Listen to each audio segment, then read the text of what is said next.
Hello friends, ಎಲ್ಲರಿಗೂ welcome to tarot life. ನೀವೇನಾದರೂ ಮೊದಲನೇ ಸಲ ಈ ಒಂದು ಚಾನಲ್ನ ನೋಡ್ತಾ ಇದ್ರೆ ಚಾನಲ್ಗೆ ದಯವಿಟ್ಟು ಸಬ್ಸ್ಕ್ರೈಬ್ ಆಗಿ. ಆಲ್ರೈಟ್, ಮತ್ತು ಯಾರೆಲ್ಲ ರೀವಿಸಿಟರ್ಸ್ ಇದ್ದೀರಾ ನಿಮ್ಮೆಲ್ಲರಿಗೂ welcome to tarot life.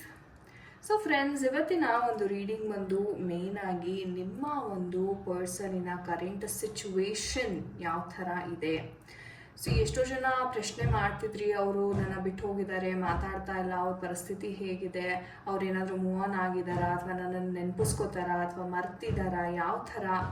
Okay, so ಇದೆಲ್ಲ ಹಲವಾರು ಪ್ರಶ್ನೆಗಳಂತಕ್ಕಂಥದ್ದು ನೀವು ಕಮೆಂಟ್ ಸೆಕ್ಷನಲ್ಲಿ ಸಹ ತಿಳಿಸಿದ್ರಿ ಅಥವಾ DM ಮಾಡಿ ಸಹ ನನಗೆ ತಿಳಿಸಿದ್ದೀರಾ. ಇದ್ರ ಬಗ್ಗೆ ರೀಡಿಂಗ್ ಮಾಡಿ ಮೇಡಮ್, ನನಗೆ ತಿಳ್ಕೋಬೇಕು ಅನ್ನೋ ಒಂದು ಆಸೆ ಇದೆ ಅಂತ. ಸೊ ಖಂಡಿತ ಇವತ್ತಿನ ಒಂದು ವಿಡಿಯೋನಲ್ಲಿ ನಿಮಗೆ ಒಂದು ಕ್ಲಾರಿಟಿ ಅಂತಕ್ಕಂಥದ್ದನ್ನ ನಾನು ಖಂಡಿತ ಕೊಡ್ತೀನಿ. ಹಾಗೆ ನಮ್ಮ ಏಂಜಲ್ಸ್ ಕಡೆಯಿಂದ ಸಹ ಒಂದು ಮೆಸೇಜಸ್ ಅಂತಕ್ಕಂಥದ್ದನ್ನ ನಿಮ್ಮೊಟ್ಟಿಗೆ ನಾನು ಶೇರ್ ಮಾಡೋಕ್ಕೆ ಇಷ್ಟಪಡ್ತೀನಿ. ಸೊ ಬನ್ನಿ ಕ್ವಿಕ್ ಆಗಿ ವಿಡಿಯೋವನ್ನು ಶುರು ಮಾಡೋಣ. ಸೊ ನೀವೇನು ಮಾಡಬೇಕಂದ್ರೆ ನಿಮ್ಮ ಮೈಂಡನ್ನು ರಿಲ್ಯಾಕ್ಸ್ ಮಾಡ್ಕೊಳ್ಳಿ, ಕಣ್ಮುಚ್ಕೊಂಡು ನಿಮ್ಮ ಪರ್ಸನ್ ಯಾರಿಗೋಸ್ಕರ ಈ ವಿಡಿಯೋವನ್ನು ನೋಡ್ತಾ ಇದ್ದೀರಾ ಅವರನ್ನು ವಿಜುವಲೈಸ್ ಮಾಡ್ಕೊಳ್ಳಿ. ಅವ್ರು ಬಂದು ಎದುರುಗಡೆ ನಿಂತಿದ್ದಾರೆ ಅನ್ನೋ ರೀತಿ ವಿಜುವಲೈಸ್ ಮಾಡ್ಕೊಳ್ಳಿ. Okay, so already have a energy card picked up. So divine please guide ಮಾಡಿ ಡಿವೈನ್ ಎನರ್ಜೀಸ್. ಸೊ ಅವರ ಒಂದು ಕರೆಂಟ್ ಸಿಚುವೇಶನ್, ಪ್ರಸ್ತುತ ಒಂದು ಪರಿಸ್ಥಿತಿ. Think we got a card here. 9 of pentacle card ಬಂದಿದೆ. ಓಕೆ, ಯಾವ ಒಂದು ಎನರ್ಜೀಸ್ ಇದೆ ಡಿವೈನ್ ಗೈಡ್ ಮಾಡಿ please. Okay, let me see. Okay, 6 of swords energies ಬರ್ತಾರೆ and we have the tower energies. Okay, alright, and bottom of the deck we have the 7 of pentacles. Okay guys, so ಈ ಒಂದು ಎನರ್ಜೀಸ್ನ ನೋಡೋದಾದ್ರೆ ಮುಖ್ಯವಾಗಿ ಹೇಳಬೇಕು ಅಂದರೆ ನಿಮ್ಮ person of course tower energy ಬಂದಿರೋದ್ರಿಂದ ಒಂದು ಬ್ರೇಕಪ್ ಸಿಚುವೇಶನ್ನ ಇದು ರೆಪ್ರೆಸೆಂಟ್ ಮಾಡುತ್ತೆ, ಅಥವಾ ಯಾವುದೋ ಒಂದು ಸಡನ್ ಅನ್ಎಕ್ಸ್ಪೆಕ್ಟೆಡ್ ನೆಗೆಟಿವ್ ಈವೆಂಟ್ನ ಇದು ರೆಪ್ರೆಸೆಂಟ್ ಮಾಡುತ್ತೆ. ಆ್ಯಂಡ್ ನಿಮ್ಮ ಲೈಫಲ್ಲಿ ನಿಮ್ಮ ಮತ್ತು ನಿಮ್ಮ ಪರ್ಸನ್ ನಡುವೆ ಸಹ ಇಂತಹದೇ ಒಂದು ಘಟನೆ ಅಂತಕ್ಕಂಥದ್ದು ನಡೆದಿದೆ ಅಂತ ಇಲ್ಲಿ ನಾನು ಕ್ಲಿಯರ್ ಆಗಿ ಹೇಳ್ಬೋದು. ಆ್ಯಂಡ್ ಈ ಒಂದು ಘಟನೆ ನಡೆದ ನಂತರ ಯಾವ ಥರ ಅವರ ಒಂದು ಪರಿಸ್ಥಿತಿ, ನೀವಂತೂ ಕಾಂಟ್ಯಾಕ್ಟಲ್ಲಿ ಇಲ್ಲ. ಸೊ ಅವ್ರು ಏನಾಗಿದ್ದಾರೆ, ಅವ್ರು ಏನಾದ್ರು ಮೂವ್ ಆನ್ ಆಗಿದಾರಾ ಅಥವಾ ಈ ಥರ ಹಲವಾರು ಪ್ರಶ್ನೆಗಳು ಅಂತಕ್ಕಂಥದ್ದು ನಿಮಗೆ ಕಾಡ್ತಾ ಇರುತ್ತೆ. ಸೊ ಅದಕ್ಕೆ ಉತ್ತರವನ್ನು ನಾನು ಈ ಒಂದು ಎನರ್ಜೀಸ್ ಮುಖಾಂತರ ನೀಡೋದಕ್ಕೆ ಟ್ರೈ ಮಾಡ್ತೀನಿ ಇವತ್ತು. ಮೊದಲನೇದಾಗಿ ಅವರು ನಿಮ್ಮಿಂದ ಮೂವ್ ಆನ್ ಆಗಿಲ್ಲ. ಓಕೆ, ನಿಮ್ಮ ನೆನಪಿದೆಯಾ ಅವ್ರಿಗೆ? ಖಂಡಿತ ನೆನಪಿಸ್ಕೋತಾರೆ. ನೋವಾಗುತ್ತಾ ನೆನಪಾದಾಗ? ಎಸ್, ಖಂಡಿತ ಆಗುತ್ತೆ. ಆದ್ರೂ ಅವ್ರಿಗೆ ಒಂದು ರೀತಿ ಉಡಾಫೆ ಥರ, ಯಾಕಂದರೆ ಈ ಜಗಳ ಏನಾಗಿದೆ, ಈ ಜಗಳ ಆದ್ಮೇಲೂ ಸಹ ಅವ್ರಿಗೆ ಈಗೋ ಅಂತಕ್ಕಂಥದ್ದು ಇನ್ನೂ ಜಾಸ್ತಿನೇ ಆಗಿದೆ. ಅಂದರೆ ಇವ್ರಿಗೆ ಸೆಲ್ಫ್ ರೆಸ್ಪೆಕ್ಟ್, ಸೆಲ್ಫ್ ಈಗೋ ಅಂತಕ್ಕಂಥದ್ದು ವಿಪರೀತ. ನೀವಿಲ್ಲಿ ನೋಡ್ಬೋದು. ನಾನು ಯಾಕೆ ಹೋಗಿ ಸಾರಿ ಕೇಳಿ, ಅವರಾಗ ಅವರೇ ಬರಲಿ, ಆಮೇಲೆ ಬೇಕಿದ್ರೆ ನಾನು ನನ್ನ ಒಂದು ಏನು ಹೇಳಬೇಕು ಅದನ್ನು ನಾನು ಹೇಳ್ತೀನಿ. ಆದರೆ ಫಸ್ಟು ಕಮ್ಯುನಿಕೇಷನ್ ನಿಮ್ಮ ಕಡೆಯಿಂದನೇ ಆಗಲಿ ಅಂತ ಅವರ ಒಂದು ವೆಯ್ಟಿಂಗ್ ಪೀರಿಯಡ್. ಬಟ್ ನೀವು ಆಲ್ರೆಡಿ ಟ್ರೈ ಮಾಡಿದ್ದೀರಾ ಈ ವ್ಯಕ್ತಿನ ಸಂಪರ್ಕ ಮಾಡೋಕ್ಕೆ, ಕಾಂಟ್ಯಾಕ್ಟ್ ಮಾಡ್ಲಿಕ್ಕೆ ಟ್ರೈ ಮಾಡಿದ್ದೀರಾ, ಆದರೂ ಈ ವ್ಯಕ್ತಿ ನಿಮ್ಮನ್ನು ಆಟ ಆಡಿಸ್ತಾ ಇದ್ದಾರೆ. ಹ್ಯಾಂಡ್ ಮ್ಯಾನ್ ಎನರ್ಜೀಸ್ ಬಂದಿರೋದ್ರಿಂದ ಅವ್ರ ಕಡೆಯಿಂದ ಯಾವುದೇ ಒಂದು ಆ್ಯಕ್ಷನ್ ಅಂತಕ್ಕಂಥದ್ದಿಲ್ಲ. ನೀವು ಹೇಳಿರ್ಬೋದು, ಮೇಡಮ್ ಇಲ್ಲ ನಾನು ತುಂಬ ಸಲ ಟ್ರೈ ಮಾಡಿದ್ದೀನಿ ಕಾಲ್ ಮಾಡೋಕ್ಕೆ, ಜಗಳ ಆದಮೇಲೂ ಹೋಗಲಿ ಬಿಡು, ಸರಿ ಹೋಗಲಿ ಅಂದ್ಬಿಟ್ಟು ನಾನೇ ಇನಿಷಿಯೇಟಿವ್ ಸಹ ತೊಗೊಂಡಿದ್ದೀನಿ. ಬಟ್ ಆದರೂ ಅವ್ರ ಕಡೆಯಿಂದ ರೆಸ್ಪಾನ್ಸ್ ಇಲ್ಲ.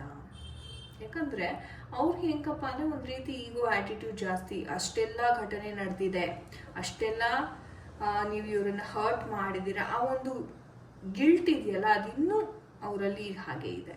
ಆ ಈಗೋ ಅಂತಕ್ಕಂಥದ್ದು ಹಾಗೆ ಇದೆ. ಇವ್ರಿಗೆ ಹೇಗಂದರೆ ಒಂಥರ ಡ್ಯುವೆಲ್ ಮೆಂಟಾಲಿಟಿ.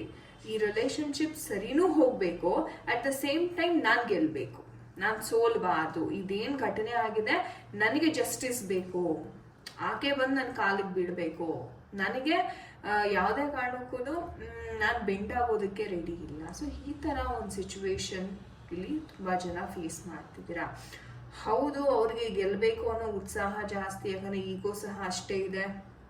ಓಕೆ, ಸೊ ನೀವು ಬಂದ್ರೂ ಅವ್ರು ಅಟ್ಲೀಸ್ಟ್ ಅಕ್ಸೆಪ್ಟ್ ಆದರೂ ಮಾಡ್ಕೋತಾರ ಅದನ್ನು ಅಂದರೆ ಅದೂ ಇಲ್ಲ ಆಟ ಆಡಿಸ್ತಾರೆ, ಅಥವಾ ಇಷ್ಟು ನನಗೆ ಅವಮಾನ ಮಾಡಿದೆಯಲ್ಲ ಇವಾಗ ನೀನು ಸಹ ಅನುಭವಿಸು ಅನ್ನೋ ಒಂದು ಮೈಂಡ್ ಸೆಟ್. ಅಂದರೆ ಇಲ್ಲಿ ನೀವು ಒಂದು ವಿಚಾರ ಅಬ್ಸರ್ವ್ ಮಾಡಿ, ಘಟನೆ ನಡೆದ ನಂತರ ಅವರ ಒಂದು ಮೆಂಟಾಲಿಟಿ, ಅವರ ಮೈಂಡ್ ಸೆಟ್, ಅವ್ರು ಥಿಂಕ್ ಮಾಡ್ತಕ್ಕಂಥ ಎಮೋಷನ್ಸ್ ಕಂಪ್ಲೀಟಾಗಿ ಬದಲಾವಣೆ ಆಗಿದೆ. ಎಷ್ಟೋ ಜನ ಹೇಳ್ತೀರಾ ಮುಂಚೆ ತುಂಬ ಚೆನ್ನಾಗಿದ್ರು, ನಾನು ಬಿಟ್ಟೇ ಇರ್ಲಿಕ್ಕೆ ಆಗ್ತಿರ್ಲಿಲ್ಲ ಅವ್ರಿಗೆ, ಈ ಥರ ಎಲ್ಲ ಹೇಳ್ತೀರಾ. ಆದರೆ ಒಂದು ಅರ್ಥ ಮಾಡ್ಕೊಳ್ಳಿ, ಪಾಸ್ಟ್, ಪ್ರೆಸೆಂಟ್, ಫ್ಯೂಚರ್ ಅನ್ನೋದು ಬೇರೆ ಬೇರೆ ಹಂತ. ಸೊ ಪಾಸ್ಟಲ್ಲಿ ಇದ್ದಂಗೆ ಪ್ರೆಸೆಂಟಲ್ಲಿ ಇರಬೇಕಂತಿಲ್ಲ, ಪ್ರೆಸೆಂಟಲ್ಲಿ ಇದ್ದಂಗೆ ಫ್ಯೂಚರಲ್ಲಿ ಇರಬೇಕು ಅಂತಿಲ್ಲ. ಅಫ್ಕೋರ್ಸ್ ಅವಾಗ ಅವ್ರು ನಿಮ್ಮನ್ನ ತುಂಬ ಚೆನ್ನಾಗಿ ನೋಡ್ಕೊಂಡಿದ್ದಾರೆ, ಎಲ್ಲ ರೀತಿಯಲ್ಲಿ ನಿಮಗೆ ಸೌಕರ್ಯಗಳನ್ನ ಕೊಟ್ಟಿದ್ದಾರೆ, ಒಪ್ಕೋತೀನಿ. ಆದರೆ ಅದು ಪಾಸ್ಟಲ್ಲಿ. ಪ್ರೆಸೆಂಟ್ ಸಿಚುವೇಶನ್ ನೋಡಿ ಅವ್ರು ನಿಮ್ಮನ್ನ ಬಿಟ್ಟು ಹೋಗ್ತಾ ಇರ್ತಕ್ಕಂಥದ್ದು, ಅಥವಾ ಈ ಘಟನೆ ಏನಾಗಿದೆ ಅಲ್ಲ ಆ ಘಟನೆಗೆ ನನಗೆ ನ್ಯಾಯ ಬೇಕು, ಅವರು ಬಂದು ನನ್ನನ್ನು ಬೆಗ್ ಮಾಡಬೇಕು, ನನ್ನ ಕಾಲು ಹಿಡಿದು ಕೇಳ್ಕೋಬೇಕು ಅನ್ನೋ ಆ ಒಂದು ಆ್ಯಟಿಟ್ಯೂಡ್ ಅಂತಕ್ಕಂಥದ್ದು ಇಲ್ಲಿ ನಾವು ತುಂಬಾ ನೋಡ್ಬೋದು. ಸೊ ಬೇಸಿಕ್ಲಿ ಏನು, ನಾನು ಗೆಲ್ಲಬೇಕು, ನನ್ನ ಈಗೋ ಗೆಲ್ಲಬೇಕು ಅನ್ನೋ ಒಂದು ಮೆಂಟ್ಯಾಲಿಟಿಯಲ್ಲಿದ್ದಾರೆ. ನೀವೇ ಯೋಚನೆ ಮಾಡಿ, ಈ ಥರ ಒಂದು ಮೆಂಟ್ಯಾಲಿಟಿ ಇರುವಂಥ ಪರ್ಸನ್ ಜೊತೆ ನೀವು ಪ್ರೀತಿ ಮಾಡೋಕ್ಕಾಗತ್ತಾ ಇಲ್ವಾ ಅಂತ. ಓಕೆ, ನಾನೇನು ಪ್ರೀತಿ ಮಾಡಬೇಡಿ ಅಂತಿಲ್ಲ, ಬಟ್ ಇವ್ರು ನಡ್ಸ್ಕೋತಾ ಇರೋ ರೀತಿ ಅದು ನೀವೇ ಪ್ರಶ್ನೆ ಮಾಡ್ಕೋಬೇಕಾದಂಥ ಒಂದು ಸನ್ನಿವೇಶ ಅದು. ಓಕೆನಾ, ನೋಡೋಣ ನಮ್ಮ ಏಂಜಲ್ಸ್ ಯಾವ ಒಂದು ಗೈಡೆನ್ಸನ್ನು ಕೊಡ್ತಾರೆ ಈ ಒಂದು ವಿಚಾರದಲ್ಲಿ. ಇಟ್ಸ್ ಅಪ್ ಟು ಯು ಅಂತ ಹೇಳ್ತಾ ಇದ್ದಾರೆ. ನಾನು ಹೇಳಿದೆ ನಿಮಗೆ ನೀವು ಪ್ರಶ್ನೆ ಮಾಡ್ಕೋಬೇಕು ಅಂತ. ಏಂಜಲ್ಸ್ ಸಹ ಅದನ್ನೇ ಹೇಳ್ತಾ ಇದ್ದಾರೆ, ನಿಮ್ಮ ಮೇಲೇ ಇದು ನಿಂತಿದೆ. ನಿಮ್ಮ ಸೆಲ್ಫ್ ರೆಸ್ಪೆಕ್ಟ್ನ ಸ್ವಲ್ಪ ನೀವು ವ್ಯಾಲ್ಯೂ ಕೊಡೋದಿದ್ರೆ ಒಳ್ಳೆ ನಿರ್ಧಾರವನ್ನು ಕೈಗೊಳ್ಳಿ ಅಂತ ಯಾವ ಮೆಸೇಜಸ್ ಇದೆ. ಅಬಂಡೆನ್ಸ್ ಎನರ್ಜೀಸ್ ಬರ್ತಾ ಇದೆ ಆ್ಯಂಡ್ ನೋ ಕಾರ್ಡ್ ಸಹ ಇಲ್ಲಿ ಬರ್ತಾ ಇದೆ.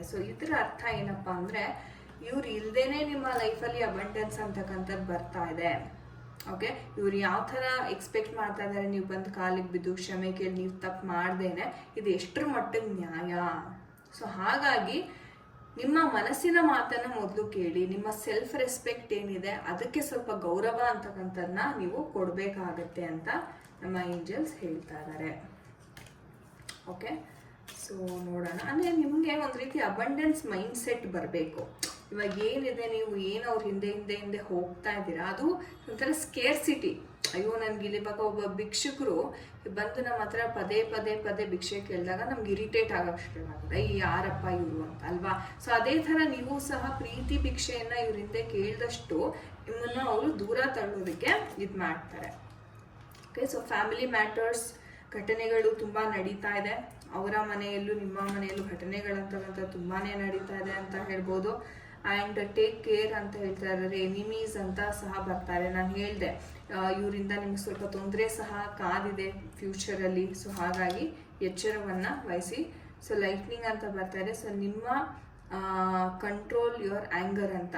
ಓಕೆ, ನಿಮ್ಮ ಒಂದು ಆ್ಯಂಗರ್ ಇಶ್ಯೂಸ್ ಏನಿದೆ ಅದನ್ನು ಕಂಟ್ರೋಲ್ ಮಾಡ್ಕೊಳ್ಳಿ. ಬೇಸಿಕ್ಲಿ ಏನು ಹೇಳ್ತಾ ಇದ್ದಾರೆ, ಯಾವುದೇ ಒಂದು ಕೋಪಕ್ಕೆ ನಿಮ್ಮ ಬುದ್ಧಿಯನ್ನು ಕೊಟ್ಟು ಯಾವುದೇ ಒಂದು ಕೆಟ್ಟ ನಿರ್ಧಾರ ತಗೊಳಕ್ಕೆ ಹೋಗಬೇಡಿ ಅಂತ ಕ್ಲಿಯರ್ ಆಗಿ.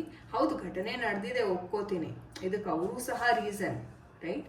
ಬಟ್ ಇಲ್ಲಿ ಏನಂದರೆ, ಒಂದೇ ಕಡೆಯಿಂದ ನೀವು ಎಫರ್ಟ್ ಹಾಕ್ತಾ ಇದ್ರೆ ಅದು ಸರಿ ಬರೋದಿಲ್ಲ, ಬ್ಯಾಲೆನ್ಸ್ ಅಂತಕ್ಕಂಥದ್ದು ಆಗೋದಿಲ್ಲ. ಇಬ್ಬರೂ ಕಡೆಯಿಂದನೂ ಆ ಒಂದು ರೆಸ್ಪೆಕ್ಟ್, ಆ ವ್ಯಾಲ್ಯೂ ಅಂತಕ್ಕಂಥದ್ದು ಇದ್ದಾಗ ಮಾತ್ರ ಸಂಬಂಧಗಳು ಉಳಿಯುತ್ತೆ. ನೀವು ಇದನ್ನು ಯೋಚನೆ ಮಾಡಬೇಕಾಗತ್ತೆ. ನಿಮಗೆ ಬಿಡ್ತಾ ಇದ್ದೀನಿ ಡಿಸಿಷನ್ ತಗೊಳ್ಳೋಕ್ಕೆ. ಗೈಸ್, ಇದಾಗಿತ್ತು ಇವತ್ತಿನ ಒಂದು ರೀಡಿಂಗ್. ಐ ಹೋಪ್ ನಿಮಗೆ ಇಷ್ಟ ಆಗಿದೆ, ಕನೆಕ್ಟ್ ಆಗಿದ್ದೀರಾ ಅಂದ್ಕೋತೀನಿ. ಆ್ಯಂಡ್ ಯಾರ ಜೊತೆ ಇದು ರೆಸೊನೇಟ್ ಆಯಿತು ಖಂಡಿತ ಕಮೆಂಟ್ ಸೆಕ್ಷನ್ನಲ್ಲಿ ತಿಳಿಸೋದನ್ನು ಮರಿಬೇಡಿ.